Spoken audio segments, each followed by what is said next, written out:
여러분 안녕하십니까? NBS 뉴스 24입니다. 농업 수입 보장 보험이라고 들어보셨습니까? 농작물 재해뿐만 아니라 가격 하락으로 인한 금액 손실까지 보장해주는 보험 상품인데요. 수요에 비해 예산이 턱없이 부족한 탓에 정부 정책 보험을 한정 판매하다 보니 농민들의 불만이 커지고 있습니다. 김인경 기자가 보도합니다. 농산물 가격이 떨어져도 수입을 보전해주는 농업 수입 보장보험. 농작물의 수확량 감소, 가격 하락으로 인한 농가 수입 저하에 대응하기 위해 농림축산식품부가 추진하는 경영 안정 제도입니다. 보험료의 50%는 국가가 지원하고 각 지자체별로 20에서 30% 추가 지원하기 때문에 농민들은 나머지 금액만 부담하면 됩니다. 그러나 가입을 원하는 모든 농가가 보험에 들 수 있었던 지난해와 달리 올해는 정해진 예산 안에서 선착순으로 가입할 수 있게 바뀌면서 농민들의 불만이 커지고 있습니다. 문자에 11월 30일까지 양파 보험 가입을 하면 됩니다. 그래서 그 아전에만 하면 되겠지. 그러고 보험을 넣으려고 가서 보니까 선착순 5사람만 해주고 나머지 농민들은 일반 보험만 해준 거예요. 자연재해로 이제 그 양파가 수확량이 감소되면 해주는 보험만 해준 거예요. 그래서 이런 법이 어디가 있냐고 항의를 하니까 농업 수입 보장보험은 2018년 현재 콩, 포도, 양파, 마늘, 고구마, 가을 감자, 양배추 7개 품목에 대해 보장하고 있는데 올해는 예산 부족으로 5종류가 가입 기간보다 일찍 마감됐습니다. 국가에서 부담하는 보험료가 지난해 대비 80% 이상 대폭 감액되었습니다. 지난해에는 보험료 한도가 없는 상태에서 보험 가입이 가능했었는데 금년도에는 예산액 범위로 한도를 정함으로써 상대적으로 좀 대폭 줄어들게 되었습니다. 특히 보험 가입 첫날 예산이 소진된 양파와 마늘의 경우 가입률 감소가 더욱 심각합니다. 마늘은 2017년 가입 건수가 2,098건이었지만 올해는 조기 마감으로 418건에 불과했습니다. 전년 대비 가입 건수가 80%나 줄어든 겁니다. 양파 역시 2017년 1,661건에서 2018년 469건으로 72% 감소했습니다. 농업 수입 보장보험 예산은 시범사업이라는 이유로 2017년 46억 4,900만 원, 2018년 51억 4,900만 원, 2019년 51억 원 등 3년째 답보 상태입니다. 이에 농가 수요를 반영해 농업 수입 보장보험의 예산을 늘려야 한다는 목소리가 높아지고 있는 상황. 수입 보장보험은 시범사업 중인데 예산이 시범사업이다 보니까 갑작스럽게 예산이 크게 늘리지는 못했습니다. 시범사업 도중에 발생된 문제점들을 잘 개선해 나가고 사업의 필요성을 잘 홍보하고 예산 충분히 확보될 수 있도록 노력을 하도록 하겠습니다. 농가 수요 대비 예산이 턱없이 부족해 선착순으로 한정 판매되고 있는 농업 수입 보장보험. 많은 농민들이 보장을 받을 수 있도록 정부의 조속한 대책 마련이 필요해 보입니다. NBS 뉴스 김인경입니다. 네, 정부의 수입 보장 보험이 수요에 비해 예산은 부족하다는 리포트 보셨습니다. 그럼 보다 자세한 내용 스튜디오에 나와 있는 김아영 기자와 알아보겠습니다. 김아영 기자, 수입 보장 보험은 어떤 상품인지 다시 한번 짚어주시죠. 네, 수입 보장 보험은 농작물 재해 보험의 상품 가운데 하나인데요.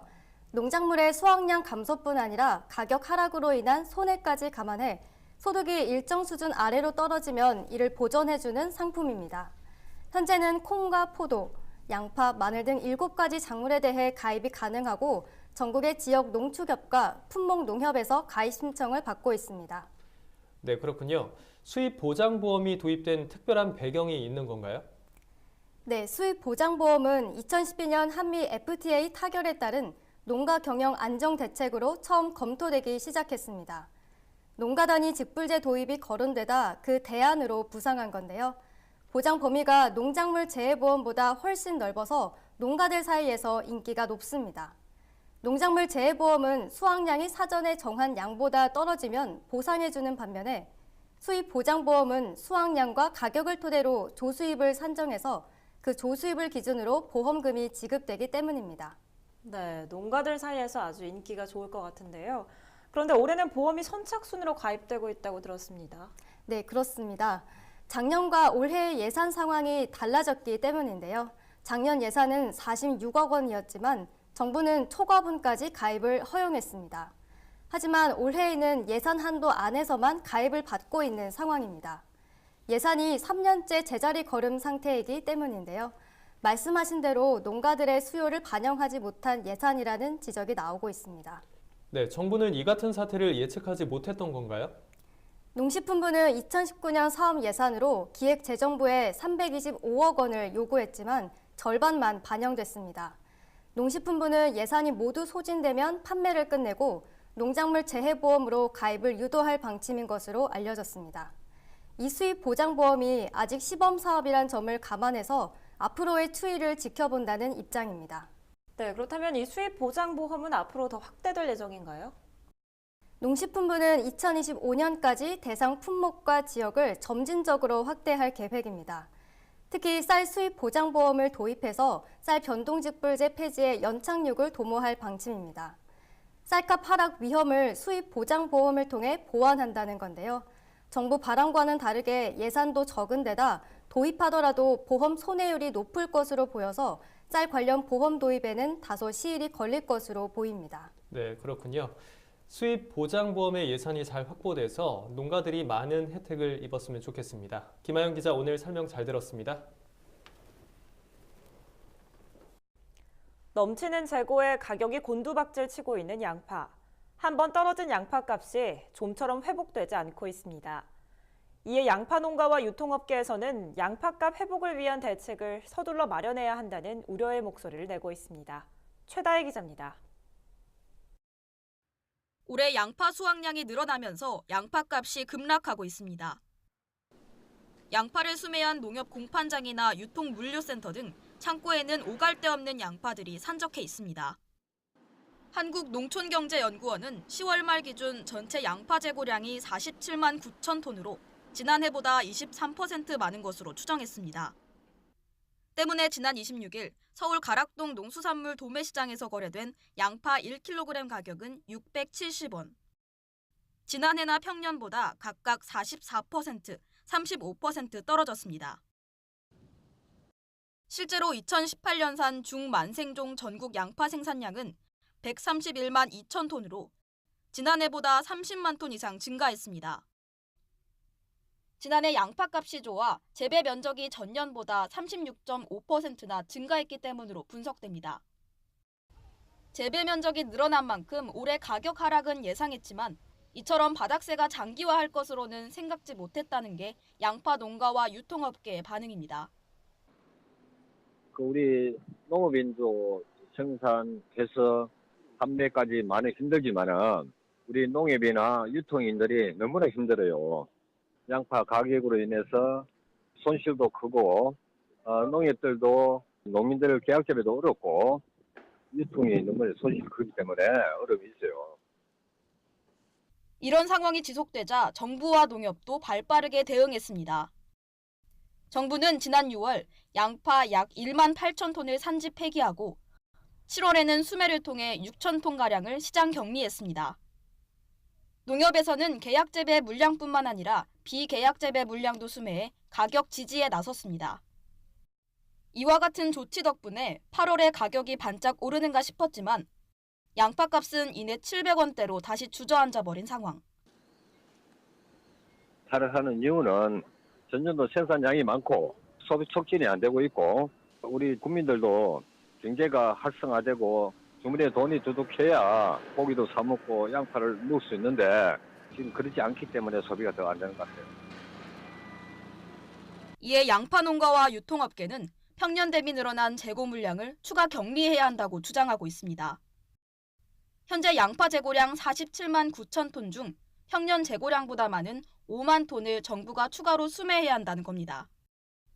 농민들 안정을 위해서는 정부에서 대책을 세워줘야 되지. 안 그러면 내년에 양파 생산 농가들이 올보다 더 힘든 경우가 생깁니다.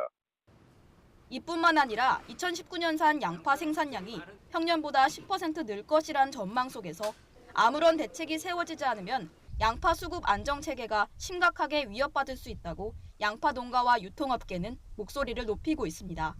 MBS 뉴스 최다희입니다. 농협 택배가 출범 1주년을 맞이했습니다. 1년 만에 택배 취급점 2,300개소, 취급 물량 700만 건을 달성하면서 농민들을 위한 택배 사업으로 성공적으로 자리 잡았습니다. 1주년 기념식 현장에 최서영 기자가 다녀왔습니다. 2017년 10월 농협 택배가 출범하기 전까지 농가들은 비싼 택배 요금을 지불하고 있었습니다. 일반 상품에 비해 농산물이 무겁고 부피가 크다는 이유에서입니다. 농민들을 위한 택배가 필요하다는 농업계의 목소리가 높았고, 이에 농협물류는 한진택배와의 전략적 제휴 방식에 의한 중개사업 형태로 농협택배를 출범했습니다. 전국의 농협사업장 중 택배 취급점으로 등록된 곳에서 택배 물량을 접수받고 한진택배가 기존 인프라를 활용해 집하하고 배송 서비스를 제공했습니다. 농협택배의 탄생으로 농민들은 기존의 5,000원에서 8,000원까지 부담하던 농산물 택배 요금을 3,800원 이하의 가격에 이용할 수 있게 됐습니다. 산지 유통센터 등 대량으로 처리하는 물량도 요금을 2, 3,000원 선으로 낮췄습니다. 농협물류는 지난 1년간 농민들에게 1,000여여 원의 직간접적인 이익이 돌아갔을 것으로 측정하고 있습니다. 특히 농협택배는 택배 취급점으로 방문하기 어려운 고령 농업인들을 위해 방문 택배 서비스를 제공해 쌀이나 절임 배추처럼 무겁고 취급이 까다로운 농산물을 옮겨야 하는 불편을 없앴습니다. 농협물류는 28일 서울농협중앙의 대강당에서 김종애 민주평화당 의원, 서영원 한진 대표이사, 지역농협 조합장 등 500여 명이 참석한 가운데 농협택배 사업 1주년 기념식을 열었습니다. 기념식에서 김종애 의원은 고령농을 배려한 찾아가는 택배 사업의 진행에 감사의 인사를 전했습니다. 고령농과 영세농이 230만 우리 농가 인구 중에서 70%를 차지하고 있습니다. 잘하는 것 중에서 가장 잘한 부분이 이 농협 택배가 아닌가 이런 생각이 듭니다. 농협 택배는 택배 업무를 시작한 지 1년여 만에 택배 취급점 2,360개소, 누적 취급 물량 775만 건을 달성하는 성과를 거뒀습니다. 한편 도시지역 농협의 사업 참여가 저조한 것은 개선 과제로 꼽힙니다. 아울러 농산물 전용 택배사로서의 입지를 강화하기 위한 장기적이고 세부적인 실천 방안이 마련돼야 한다는 목소리도 적지 않습니다. 김문규 농협물류 대표는 2020년까지 취급점 5,000개소를 달성해 농산물 전용 택배로서의 입지와 경쟁력을 확보하고 농협 택배만의 차별화한 서비스를 제공해 농민들의 든든한 지원자가 될 수 있도록 최선을 다하겠다고 강조했습니다. MBS 뉴스 최서영입니다. 아프리카 돼지열병이 중국의 수도 베이징까지 확산됐습니다.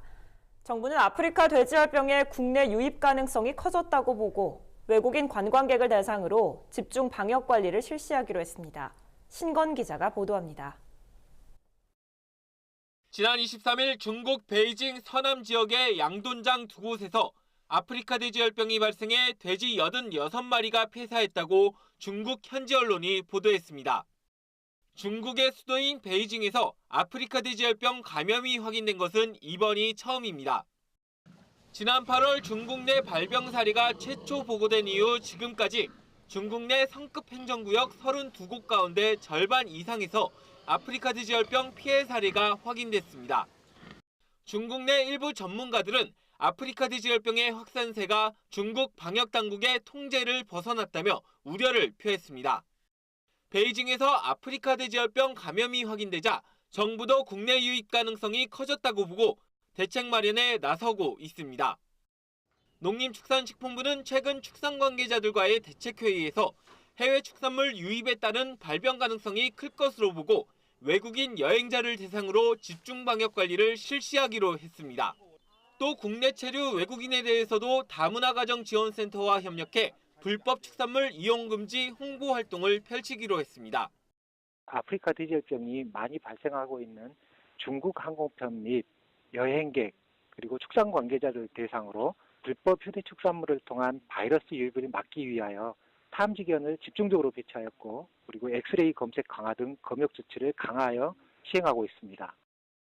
방역당국은 아프리카 돼지열병에 감염된 야생 멧돼지가 북한을 거쳐 우리나라로 넘어올 가능성이 있다고도 보고 포획 검사를 현행 1,500마리에서 2,500마리로 대폭 늘릴 계획입니다. 전문가들은 돼지 얼굴이 창백해지거나 고열이 나고 피부에 붉은 반점이 나타나면 아프리카 돼지열병 감염을 의심해봐야 한다며 농장주들은 키우는 돼지에 이상 증상이 보일 경우 즉각 수의사에게 알려줄 것을 당부했습니다. MBS 뉴스 신건입니다. 성공적인 귀농을 위해서는 어떤 것들이 필요할까요? 꼼꼼한 사전조사부터 쉬운 게 없다고 합니다. 귀농귀촌의 성공 비결을 박건상 기자가 취재했습니다.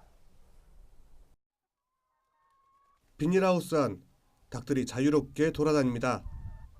이곳은 귀농한 김민호 씨의 농장입니다. 김 씨는 지난 2014년에 이곳에 터를 잡고 닭 200수와 표고버섯을 재배하고 있습니다. 김 씨는 이처럼 버섯과 양계를 통해서 연간 6천만 원의 안정적인 수익을 창출하고 있습니다. 김 씨의 성공적인 정착이 쉬웠던 것만은 아닙니다. 귀농 초기 오미자를 비롯해 닭 250수를 키웠지만 혼자 감당하기에는 어림도 없었습니다. 이렇게 한 번의 실패를 맛본 후 닭의 수를 줄이고 표고버섯을 조금씩 키우면서 기본적인 수익 구조를 창출했던 것이 성공적인 귀농의 비결이었습니다. 사계절 수익 구조를 개발하는 데 있었습니다. 그 사계절 수익 구조를 개발한다는 것은 1년 사시사철 항상 수입이 발생을 해줘야 내 농장의 기초생활비는 될 수 있거든요. 김 씨는 귀농을 위해 땅을 매입하고 개간하고 집을 짓는데 모두 3억 원 가까이를 투입했습니다. 하지만 3천만 원 상당의 영농 준비는 대부분 자치단체와 정부의 귀농 정착 지원으로 충당했습니다. 귀농귀촌에 필요한 기초정보부터 농업교육, 정착, 마을 주민과 융화까지 단계별로 수요자 입장에서 맞춤형 지원을 해드리고 있습니다. 영월군은 해마다 100명 가까운 귀농인이 몰리고 있습니다. 귀촌인은 해마다 1,000명이 훌쩍 넘고 있습니다. 이 모든 게 성공적인 정착을 위한 지원이 한몫을 했다는 평가입니다. 김 씨가 살고 있는 마을도 한 가구를 제외하고는 모두 귀농 귀촌인으로 마을 주민과 마찰도 없고 오히려 큰 도움을 받았습니다. 치밀한 사전조사는 물론 정부와 지자체 차원의 지원이 성공적인 귀농 귀촌을 이끌어내는 비결이었습니다. 헬로티비 뉴스 박건상입니다. 간추린 뉴스입니다. 정부가 생산 원가에 못 미치는 연탄 판매 가격을 개당 534원에서 639원으로 인상하기로 했습니다. 대신 연탄을 사용하는 저소득층에 대한 지원은 기존 31만 3천 원에서 40만 6천 원으로 29.7% 확대할 방침입니다. 또한 연탄에서 유류가스 등 다른 연료로 바꾸길 원하는 저소득층 가구에는 보일러 교체 비용과 단열 창호 시공 비용을 최대 300만 원 지원할 예정입니다. 한국농수산식품유통공사 화훼공판장이 12월부터 이달의꽃 사업을 본격적으로 시작합니다. 우선 올 12월부터 내년 2월까지를 아우르는 겨울철 이달의꽃은 국화와 리시안서스, 율마, 포인세티아로 결정됐습니다. AT 화훼공판장은 이달의꽃을 다양한 소비 촉진 행사에 적용한다는 방침입니다. 올해 초부터 미국산 로메인 상추에서 대장균이 지속적으로 검출되면서 미국 정부가 미국산 로메인 상추를 당분간 절대 섭취하지 말 것을 자국민들에게 경고했습니다. 이에 농림축산식품부는 올해 국내에 수입된 미국, 캐나다산 로메인 상추는 없다며 현재 국내에서 유통되는 로메인 상추는 미국, 캐나다산과는 관련이 없는 만큼 국산 로메인 상추는 안심하고 먹어도 된다고 설명했습니다. 농협경제지주 젖소개량 사업소가 12월부터 젖소의 경제수명 분석 서비스를 개시합니다. 그동안 국내 젖소는 번식장애와 유방염 등을 이유로 대부분 송아지를 3번도 못 낳고 도태돼 낙농가의 경제적인 손실이 컸지만 젖소의 경제수명 연장을 통해 낙농가의 수익을 극대화할 수 있을 것으로 전망됩니다. 농업에 관한 어려운 용어나 개념을 알기 쉽게 풀어드리는 풀어쓴 농업백과 코너입니다. 오늘 이 시간에는 그동안 우리가 잊고 지냈던 쌀의 가치에 대해서 알아보겠습니다. 요즘 각종 매체에서 쌀값 폭등이라는 말을 심심치 않게 들을 수 있죠. 쌀값 때문에 물가가 올랐다는 말까지 나옵니다. 그런데 혹시 여러분은 우리가 먹는 밥 한 공기가 얼마인지 아시나요? 산지 쌀값을 기준으로 따져보니 단돈 242원이었습니다. 242원. 우리가 삼시세끼 주식으로 먹어온 쌀의 가치가 과연 이 정도 가격밖에 안 되는 걸까요?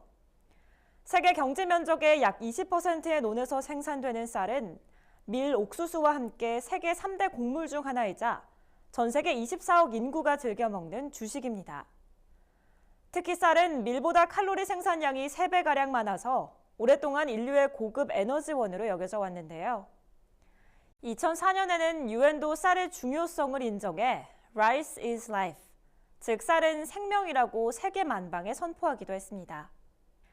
특히 쌀은 우리 민족에게 단순한 식량 그 이상의 의미를 지니는데요. 벼를 재배하기 시작한 통일 신라시대 때부터 대가족 중심의 마을 공동체가 만들어졌고 그 안에서 우리나라 전통 문화가 뿌리내렸기 때문입니다. 예부터 밥을 함께 먹는 관계라고 해서 가족을 식구라 부르고 벼를 재배하기 좋은 배산임수 지역을 가장 살기 좋은 곳으로 여긴 것만 봐도 잘 알 수 있습니다.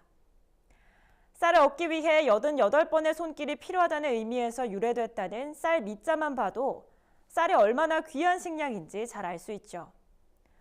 그런 쌀이 요즘은 그야말로 찬밥 신세가 됐습니다. 쌀 소비량이 40년 만에 절반으로 뚝 떨어진 건데요. 밥 대신 먹을 게 많은 데다 흰쌀이 비만과 만성질환의 주범이라는 영양학적 오해들이 생겨난 탓입니다. 하지만 쌀의 영양학적 가치를 따져보면 양질의 단백질뿐만 아니라 다양한 무기질과 비타민, 식이섬유가 풍부해 1등 건강식품이라고 해도 과언이 아니죠. 최근에는 체지방을 줄여 비만 예방에 효능이 있는 흑광벼와 위염 치료와 예방에 효과적인 조생 흑찰벼, 그리고 몸에 해로운 콜레스테롤 함량을 낮춰주는 홍국살까지 다양한 기능성 쌀들이 속속 개발되며 그 가치를 높이고 있습니다. 쌀 목표 가격 재설정을 비롯해 쌀값에 관한 여러 논란이 일고 있는 요즘, 쌀이 지니고 있는 가치를 제대로 알기 위한 노력이 먼저 필요하지 않을까요? 지금까지 플러스는 농업백과였습니다. 저희가 준비한 소식은 여기까지입니다. NBS 뉴스 24 마칩니다. 함께해 주신 여러분 고맙습니다.